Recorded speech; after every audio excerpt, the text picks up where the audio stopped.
আলহামদুলিল্লাহি রব্বিল আলামিন ওয়াসসালাতু ওয়াসসালামু আলা রাসূলিহিল কারীম ওয়া আলা আলিহি ওয়া সাহবিহি আজমাইন। সুপ্রিয় দর্শক শ্রোতা মণ্ডলী, জীবন ঘনিষ্ঠ একটি বিষয় নিয়ে আপনাদের সামনে আজকের উপস্থিত হয়েছি। বিষয়টি এতটা গুরুত্বপূর্ণ যে আগের থেকে যদি বিষয়টি আমরা জানতে না পারি, সতর্কতা অবলম্বন না করি, তাহলে একদিন অবশ্যই আমাদের আফসোস করতে হবে। আমরা জানি আল্লাহ রাব্বুল আলামিন আমাদেরকে দুনিয়ায় পাঠানোর পরে বালেগ হওয়ার সাথে সাথে আমাদের গলায় আমলনামা ঝুলিয়ে দিয়েছেন।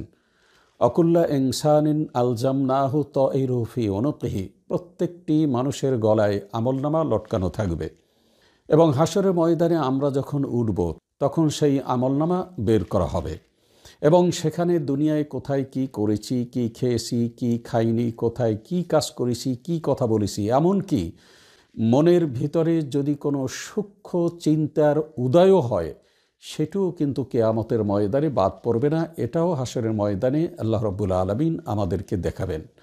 মনে করুন কেউ একটি খারাপ কাজের ন্যায় করলো, এই ন্যায় করার পরে যে তার অন্তরে যে প্রতিক্রিয়া, এই প্রতিক্রিয়াটুকু সেখানে দেখানো হবে। সুতরাং আজকের আমরা আলোচনা করব হাশরের ময়দানে কিভাবে আমাদেরকে আমলনামা দেখানো হবে। আমাদের মনে রাখতে হবে, হাশরের ময়দানে আল্লাহ রাব্বুল আলামিন কোরআন দিয়ে আমাদের বিচার করবেন। এই পৃথিবীতে আসার পরে কোরআনের যে নির্দেশগুলি, এগুলি হলো প্রশ্নপত্র, অর্থাৎ আল কোরআন প্রশ্নপত্র আর আমলনামা হবে উত্তরপত্র। একদিকে থাকবে কোরআন, অপর দিকে থাকবে আমলনামা, অন্য কোনো কিতাব থাকবে না। এবং এই কোরআন সম্পর্কে আমরা কোথায় কি করেছি, কিভাবে করেছি, কিভাবে এগুলি সংরক্ষণ করেছি, কিভাবে এর উপরে আমল করেছি, কিভাবে এর আদেশ এবং নির্দেশ মেনে চলছি, এগুলি মূলত হাশরের ময়দানে আল্লাহ আমাদেরকে জিজ্ঞাসা করবেন। আল্লাযীনা জাআলুল কুরআনা ঈদিন ফাওয়ারাব্বিকা লানাসআলান্নাহুম আজমাইন আম্মা কানু ইয়ামালুন।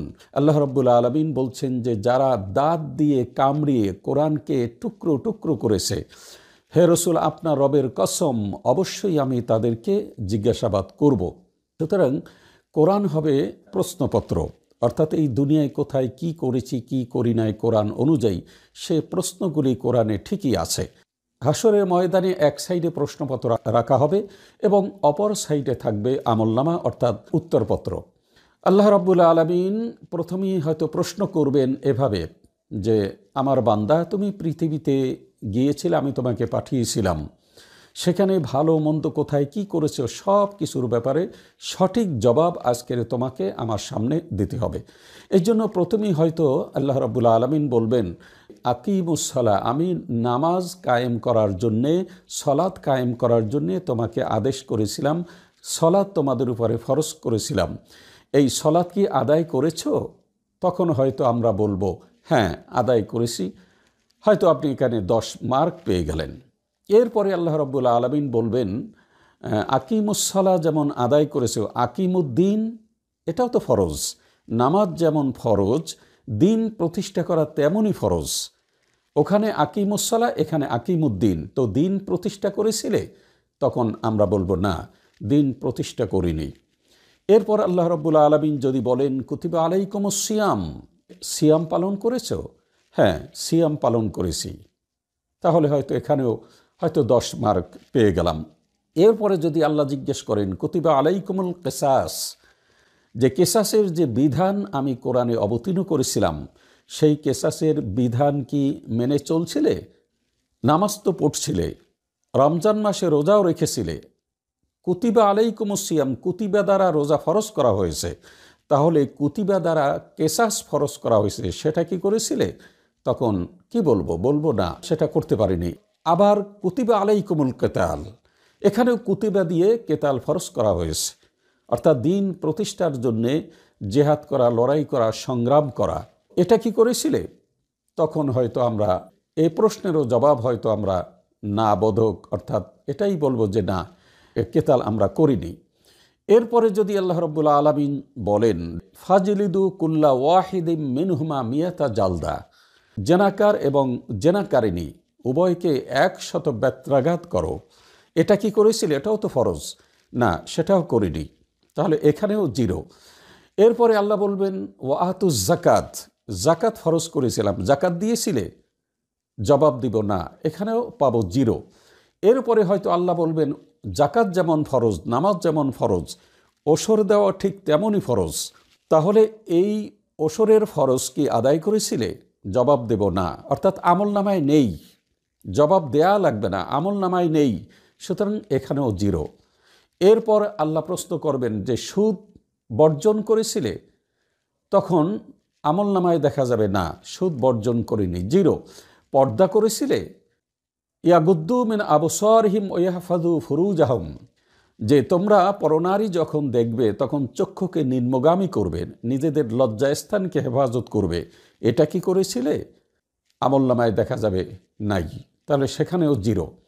এরপরে প্রশ্ন যে অসারিক অসারিকত ফাক্ত আইদিহুমা, প্রশ্ন ছিল যে চোর আর চোরিনীর উভয়ের হাত কেটে দাও, তাহলে এটা কি করেছিলে? সেখানেও আমলনামায় দেখা যাবে নাই, সুতরাং এখানেও রেজাল্ট 0। এরপরে আল্লাহ বলবেন তা'মুরুনা বিল মা'রুফ ওয়া তানহাউনা আনিল মুনকার, সৎ কাজের আদেশ করেছিলে? অসৎ কাজের নিষেধ করেছিলে কি? আমলনামায় দেখা যাবে না, সেটাও করিনি, সুতরাং এখানেও 0। এরপর আল্লাহ হুকুম করছিলেন আমাদের যে আফালা ইয়াতাদাব্বারুনাল কোরআন, তোমরা কি কোরআন নিয়ে গবেষণা করবে না, নাকি তোমাদের অন্তরে তালা পড়ে গেছে? এই প্রশ্ন যখন আল্লাহ করবেন তখন জবাব দিব না, সে সুযোগ আমাদের হয়নি, আমরা করতে পারিনি, আমলনামায় 0, এখানেও রেজাল্ট হবে 0। এরপরে আল্লাহ বলবেন যে অজিনু বিল কিসতাসিল মুস্তাকিম, তোমরা যারা ব্যবসায়ী ছিলে, তোমরা ওজনে কি কম দিয়েছিলে? খাদ্যে কি ভেজাল দিয়েছিলে? মিথ্যা শপথ করেছিলে? আমি তো তোমাদেরকে অর্ডার করেছিলাম, হুকুম করেছিলাম সঠিক পাল্লায় ওজন করতে, কিন্তু তা কি তোমরা করেছিলে? না, এখানেও দেখা যাবে খাদ্যে ভেজাল দিয়েছি, গণনায় কম দিয়েছি, ওজনে কম দিয়েছি, লিটারে কম দিয়েছি, সুতরাং এখানেও রেজাল্ট দিবেন আল্লাহ 0। এই প্রশ্নে ফলাফল হবে 0। এরপর আল্লাহ বলবেন লা তা'কুলু আমওয়ালাকুম বাইনাকুম বিল বাতিল, যে তোমরা একে অপরের সম্পদ অন্যায়ভাবে ভক্ষণ করো না, তো এটা কি মেনেছিলে? আমলনামায় দেখা যাবে না, এটা মানতে পারিনি, সুতরাং এখানে হবে 0।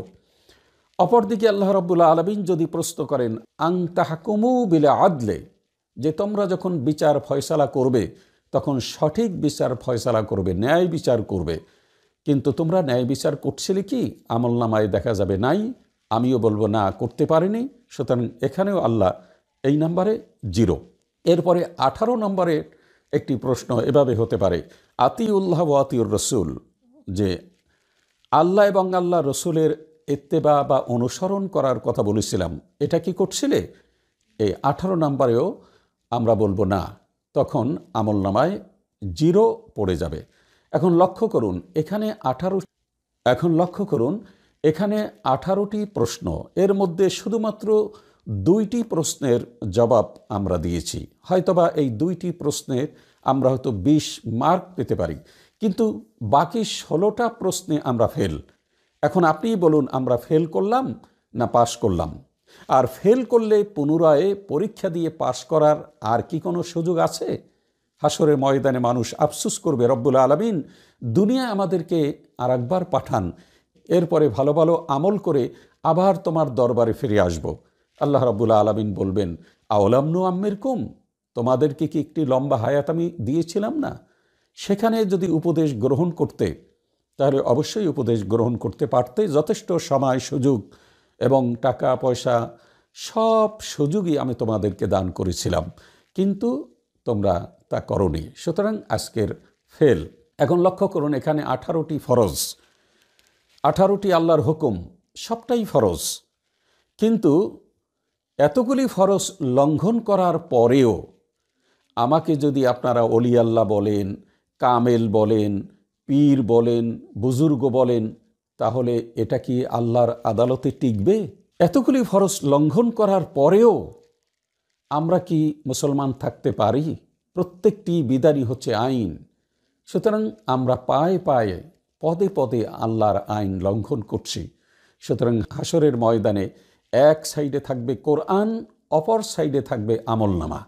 কোরআনে কি চাওয়া হয়েছে এবং আমল নামায় কি লেখা হয়েছে, অর্থাৎ আমল নামায় কি আমল করা হয়েছে। একদিকে থাকবে কোরআন, অপরদিকে থাকবে আমলনামা, একদিকে প্রশ্নপত্র, অপরদিকে উত্তরপত্র। এছাড়া অন্য কোনো কিতাব থাকবে না হাসরের ময়দানে। সেদিন বেদে মারেফাতও থাকবে না, চার তরিকার সাজরাও থাকবে না, বোখারিও থাকবে না, এরপরে নিয়ামুল কোরআনও থাকবে না। সেখানে থাকবে শুধুমাত্র কোরআন। আল্লাহ রাব্বুল আলামিন সেদিন বলবেন, হাত্তা ইদা জাউ ক্বালা আকাযযাবতুম বিআয়াতি ওয়া লাম তুহীতু বিহা ইলমান আম্মাযা কুনতুম তা'মালুন ওয়া ওয়াকাল কাওলু আলাইহিম বিমা যালামু ফাহুম লা ইয়ানতাকুন। আল্লাহ রাব্বুল আলামিন বলবেন যে কেন তোমরা এগুলি আমল করনি? তোমরা কি কোরআন পড়নি? আওয়ালাম নুআম্মিরকুম, তোমাদের কি একটি লম্বা হায়াত আমি কি দেই নাই? তোমাদের কাছে কি নবী রাসূল ছিল না? আলেম ওলামা ছিল না? কোরআন খুলে খুলে তোমাদেরকে বুঝিয়েছে, কিন্তু তোমরা সেটাকে মিথ্যা মনে করেছো। আল্লাহ রাব্বুল আলামিন বলবেন, হাত্তা ইদা জাউ ক্বালা কাযযাবতুম বিআয়াতি ওয়া লাম তুহীতু বিইলমান আম্মাযা কুনতুম তা'মালুন। যেদিন সকলকে উপস্থিত করা হবে, আল্লাহ রাব্বুল আলামিন সেদিন বলবেন, ক্বালা কাযযাবতুম বিআয়াতি, আমার এই কোরআনকে, আমার কিতাবকে কি তোমরা মিথ্যা মনে করেছিলে? ওয়া লাম তুহীতু বিইলমান, না জ্ঞান দিয়ে তোমরা আয়ত্ত করতে পারোনি? কোনটা? তোমাদের তো যথেষ্ট জ্ঞান বুদ্ধি ছিল, কেউ ঠকাতে পারত না, হিসাব নিকাশ খুব ভালো করেই বুঝতে, কিভাবে জেতা যায়, কিভাবে মানুষকে ঠকায়, এগুলি তো খুব ভালো করেই তোমরা আয়ত্ত করেছিলে। কিন্তু কোরআন কেন আয়ত্ত করতে পারো নাই? আম্মাযা কুনতুম তা'মালুন, এ ব্যাপারে তোমরা কি করছিলে? ওয়াকাল কাওলু আলাইহিম বিমা যালামু ফাহুম লা ইয়ানতাকুন।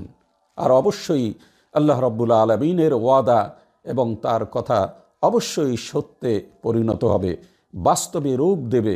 আর জালিমরা সেদিন কোনো কথা বলতে পারবে না, ওজোর আপত্তি পেশ করতে পারবে না। তার কারণ যথেষ্ট সুযোগ তাদের দেওয়া হয়েছিল। সুতরাং হাসরের ময়দানে আমরা সকলেই আফসোস করব, দুনিয়া আসার জন্য আল্লাহর কাছে বিভিন্নভাবে আমরা বলবো, কিন্তু সেদিন কোনো রোনাজারি, কোনো বিনিময় সেদিন কোনো কাজে লাগবে না। আর পূর্ব অবস্থায় অর্থাৎ পৃথিবীতে আর আমরা ফিরে আসতে পারবো না। সুতরাং এই প্রশ্নে যদি আমরা ফেল করি, পুনরায় পরীক্ষা দিয়ে পাশ করার আর কোনো সুযোগ নেই। সুতরাং হাসরের ময়দানে প্রশ্নপত্র হবে আল কোরআন, উত্তরপত্র হবে আমলনামা, অন্য কোনো কেতাব থাকবে না। কোরআন দিয়ে প্রশ্ন করা হবে আর আমলনামা দিয়ে জবাব দিতে হবে, প্রমাণ দিতে হবে যে আমি কোরআন এবং বিধিবিধান কতটুকু অমান্য করেছি, কতটুকু মান্য করেছি। আল্লাহ রাব্বুল আলামিন যেন আমাদের সকলকেই সময় থাকতে, সুযোগ থাকতে যেন আমরা এই প্রস্তুতি নেই, আল্লাহ রাব্বুল আলামিনের এই প্রশ্নের জবাব যেন আমরা সঠিকভাবে দিতে পারি। দুনিয়ায় আমাদেরকে সতর্কতা অবলম্বন করতে হবে। ওমা তৌফিকি ইল্লা বিল্লাহ, আলাইহি তাওয়াক্কালতু ওয়া ইলাইহি উনীব।